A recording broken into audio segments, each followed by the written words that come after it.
ఏం జరిగింది అప్పలనాయుడు గారు? మేము అడగాల్సిన ప్రశ్న మీరు అడుగుతున్నారు సార్ పోలీసు వారు. చూడండి సార్. సార్ చెప్పండి, మీరు ఆ అడవి దొంగని పట్టుకోలేము అని చెబితే మేమే పంజాబ్ రాష్ట్రమో వెళ్ళిపోతాం. అసలు ఏం జరిగిందండి? మీ వల్ల ఎలాగూ కావట్లేదు కదా అని ఆ అడవి దొంగని పట్టుకోవడానికి నేను అరణ్యానికి వెళ్ళాను. వాడేమో ఇతను కాలు చెయ్యి పట్టుకుని ఖరాబ్ అయ్యి ఆడేశాడు. అదేమిటి, పార్వతీపురం ఫారెస్ట్ నుంచి అడవి దొంగ దండకారణ్యానికి పారిపోయాడు కదా? ఎవరు చెప్పారు సార్?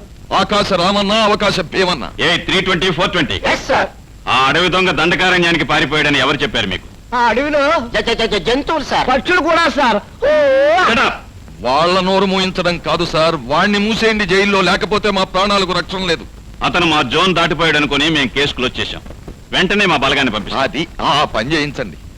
చూడండి, తప్పించుకున్న అడవి దొంగకు మీకు ఏదో సంబంధం ఉంది. కోర్టు వారు అడవి దొంగకు శిక్ష విధించారు. అటువంటి వాడిని దాచేసిన మీరు కూడా శిక్షార్హులవుతారు.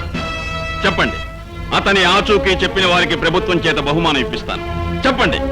బహుమానం ఇస్తారా? ఎరా, ఎందుకయ్యా మావాడి మీద చేసుకుంటున్నావు? నువ్వెవడవరా? వీళ్ళ లీడర్వా? అయితే నువ్వే చెప్పు, ఆ అడవి దొంగ ఎక్కడున్నాడు? చెప్పకపోతే మిమ్మల్ని అందరినీ తీసుకెళ్లి లాకప్పులో పడేస్తాను. చాలేవయ్యా, నీకు చేతైతే దేశాన్ని దోసుకు తింటున్న పెద్ద మనుషులు నీ స్టేషన్ పక్కనే కాపురాలు ఉంటున్నారు, వాళ్ళని పడే జైల్లో. ఇదే పని నీ చేస్తే నువ్వేమవుతావయ్యా? డిఎస్పీ గారిని ఎంత మాట అంటావా? స్టేషన్ తీసుకురండి, ఆ అడవి దొంగ ఆచూకీ వీడే చెప్తాడు. నీ ఆచూకీ తెలుసుకోవడం కోసం పోలీసులు సూర్యుడిని తీసుకెళ్లారు. అయితే ఇప్పుడే ఆ పోలీసులు కళ్ళు కప్పి సూర్యుడిని తీసుకొస్తాను. నీ కోసం వాళ్ళు వెతుకుతుంటే నువ్వే వాళ్ళు ఎదుట పడతావా? పడతాను. నా తల్లి నాకు నేర్పిన అక్షరాలకు అర్థం జనాలకు, పరమార్థం పోలీసులకు ఈ రోజే రుచి చూపిస్తాను.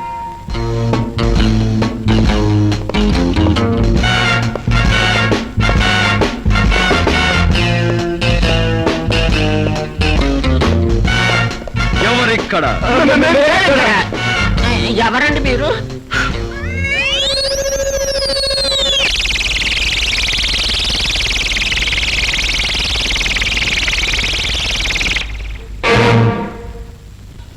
నీ పేరేమిటి సార్? చెప్పకూడదు. ఎందుకు sir? Ghodachari. Ghodachari number 1 sir? అవును, ఢిల్లీ విభాగంలో పనిచేస్తున్నాను.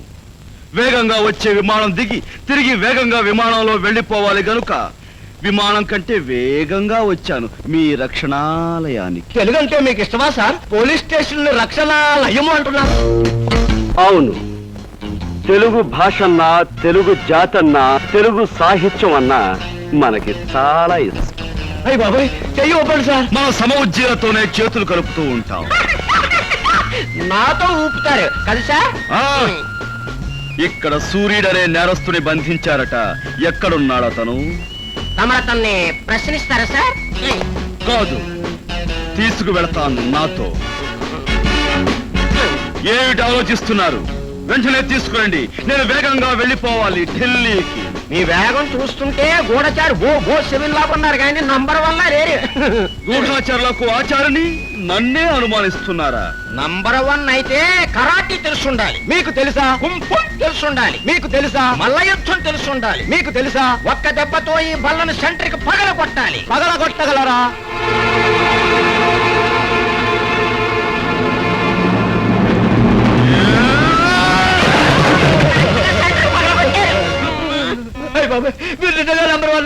అజారుద్దిలో కొట్టారే. పొగట్టల తరువాత ముందు సూర్యుని నాతో పంపించండి. అతను చాలా ప్రమాదకరమైన వ్యక్తి, అతని ఉనికి రాష్ట్రానికే ముప్పని అతని విషయం ప్రత్యేకంగా మాకప్పగించారు. అతని విడుదల చేయండి, వెంటనే ఢిల్లీ తీసుకెళ్ళిపోవాలి.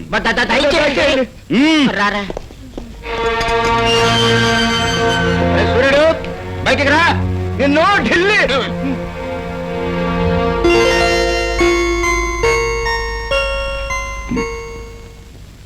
ఎరుమకి చాలా చూస్తాను కాయ, బయటకు రా.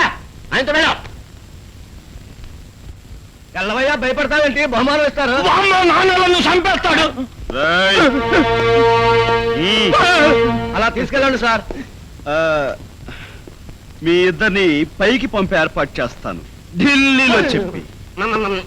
పైకి అంటున్నారా ఆ పైక ప్రమోషన్ ప్రమోషన్ అయితే పర్వాలేదు కానిస్టేబుల్స్ ఆ సూర్యుని ఇంట్రాగేషన్ రూమ్ తీసుకురండి. అతన్ని తీసుకెళ్ళిపోయాడు సార్ గూఢచారి నెంబర్ 1 సార్ ఢిల్లీ నుంచి వచ్చాడు సార్ Shut up. అతను నిజంగా గూఢచారి నెంబర్ 1 సార్ కావాలంటే తమరు ఒకసారి అలా రండి సార్. ఇదిగో సార్ ఒక్క దెబ్బతో టేబుల్ ను పగలగొట్టాడు సార్ టేబుల్స్ పక్కన కొట్టే వాళ్ళందరూ గూఢచారులైనా ఇడియట్స్. ఆడవిధంగా అయి ఉంటాడు. మీలాంటి వాళ్ళ వల్ల మన డిపార్ట్మెంట్ తల ఉంచుకోవాల్సి వస్తుంది. మిస్టర్ రెడ్డి సార్ ఇగో చేసి cash okay sir come on. Vasundhara నీ కొడుకును కూడా తండ్రి అడుగుజాడల్లోనే నడిపిస్తున్నావు. బావా ఇన్నాళ్ళు చేదు జీవితాన్ని అనుభవించిన నీకు ఒక తీయని కబురు చెప్పాలని వచ్చా. చనిపోయాడనుకున్న నీ కొడుకు బ్రతికే ఉన్నాడు బావా. నువ్వు చూడాలనుకుంటే వసుంధరని నీ బిడ్డని ఇక్కడికి రప్పిస్తా. నిన్ను కలిసే ఏర్పాటు చేస్తా. ఇన్నాళ్ళు మరిచిపోయిన చుట్టారికాన్ని ఇప్పుడు ఎందుకు జ్ఞాపకం చేస్తున్నావు? చిన్నాభిన్నమైన నీ కుటుంబాన్ని కలపాలని ఎన్నోసార్లు ప్రయత్నించాను. ప్రతిసారి తిరస్కరించిన ప్రభుత్వం ఈసారి అంగీకరించింది. వాళ్ళు ఇప్పుడు ఎక్కడ ఉన్నారు? వసుంధరని బిడ్డతో సహా వచ్చి నిన్ను కలుసుకోమని ఉత్తరం రాయి. ఇది అన్నింటి ఏర్పాటు నేను చేస్తాను. వసుంధర, ఎన్నో సంవత్సరాలుగా నిన్ను కలవాలని కోరుకున్న ప్రభుత్వం అనుమతి ఇవ్వలేదు. మన బాబు బ్రతికే ఉన్నాడని తెలిసింది. ఒకసారి వాడిని సెంట్రల్ జైలుకి తీసుకొస్తే కళ్ళారా చూసుకుంటాను. తప్పకుండా తీసుకొస్తావు కదూ? అమ్మ వసుంధరమ్మ గారు బిడ్డను రేత్రికి రేత్రి ఆడికి తీసుకెళ్ళండి. తండ్రిని చూసి బిడ్డ, బిడ్డను చూసి తండ్రి ఎంత సంతోషపడతారో ఏందో.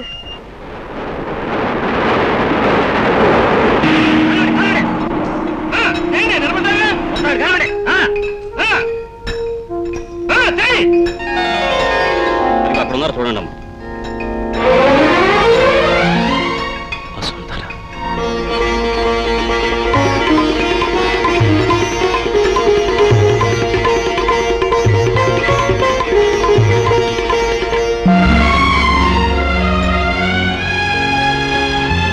బాబు నాన్న, బాబు నాన్న, బాబు.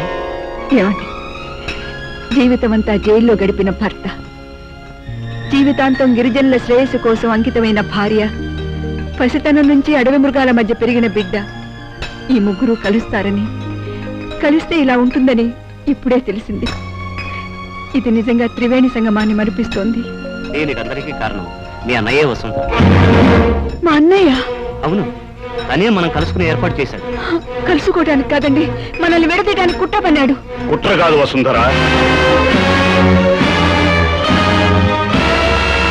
నేరం చేసిన నీ కొడుకుని అరెస్ట్ చేయడానికి ఈ పోలీసు మనిషి చూపించిన తెలివితేటలు. పోలీసు మనిషి?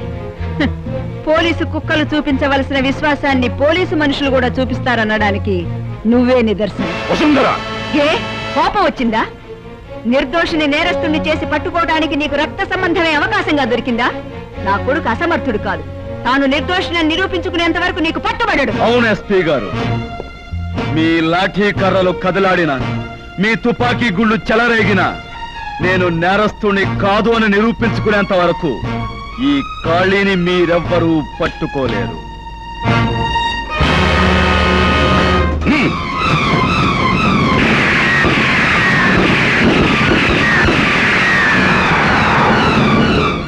వసుంధర అరెస్ట్ చేయండి.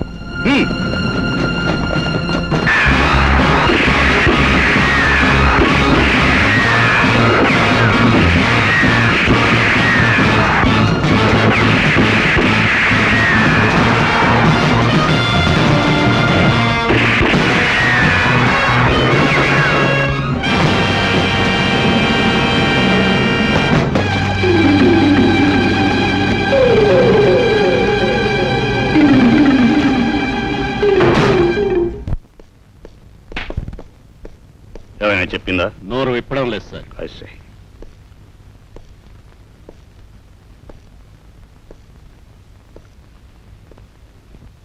Look up.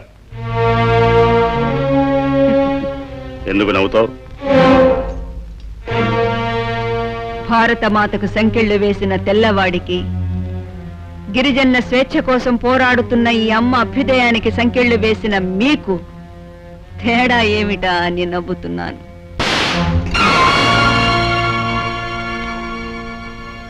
I'm sorry. కొట్టి సారీ అంటం కూడా తెల్లవాడు నేర్పిపోయిందేలేండి.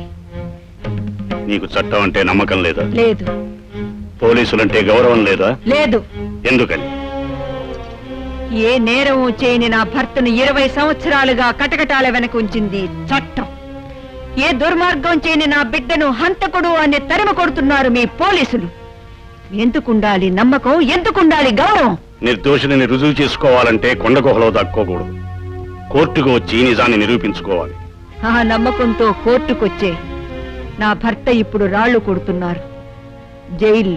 భర్త తాగుబోతే నా భార్యకు దేవుళ్లాగా కనిపిస్తాడు. అందుకే తీవ్రవాది అయిన నీ భర్త నీకు నిర్దోషిగా కనిపించవచ్చు, కానీ అతను చట్టపరంగా దోషి, అందుకే శిక్ష అనుభవిస్తున్నాడు. నీ కొడుకు నిర్దోషి అనుకుంటే తీసుకొచ్చి నాకు అప్పగించు, నేను విడుదల చేయిస్తాను.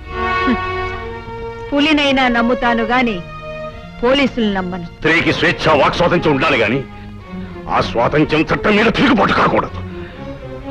ఓకే ఓకే, పారిపోయిన నీ కొడుకు ఎక్కడుంటాడో తెలుసా? నాకు తెలియదు.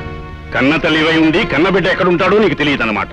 కడుపులో ఉన్నది మగబిడ్డో ఆడబిడ్డో కూడా తెలియని కన్న తల్లికి కాళ్ళొచ్చిన బిడ్డ ఎక్కడుంటాడో ఎలా తెలుస్తుంది ఎస్పీ గారు? నీలాంటి తల్లి రాష్ట్రానికి ఒకతుంటే చాలు, దేశం నాశనం అవుతుంది. పొరపాటు. దేశానికి ఒక్కరుంటే చాలు, ప్రపంచమే బాగుపడుతుంది. Shut up! నీ కొడుకు తనకు లొంగిపోయే వరకు నీకు ఈ కర్మ తప్పదు. నీ అమ్మను విడుదల చేయించడం కోసమైనా నువ్వు లొంగిపోతావని మా నాన్న అత్తయ్యని అరెస్ట్ చేశారు. నా తల్లి నన్ను బ్రహ్మాస్త్రంగా తయారు చేసిన సరోజ. ఆమె పంతం ఓడిపోదు, నా పట్టుదల ఓడిపోదు. మీ నాన్నను కలుసుకుని ఇదే న్యాయం అని ప్రశ్నిస్తాను. ఒకవేళ ఆయన అమ్మను విడుదల చేయకుండా నన్నే పట్టుకోవాలని ప్రయత్నిస్తే ఆయన నా మేనమావ అన్న సంగతి నేను మర్చిపోయి ప్రళయం సృష్టించైనా నా తల్లిని తీసుకొస్తాను.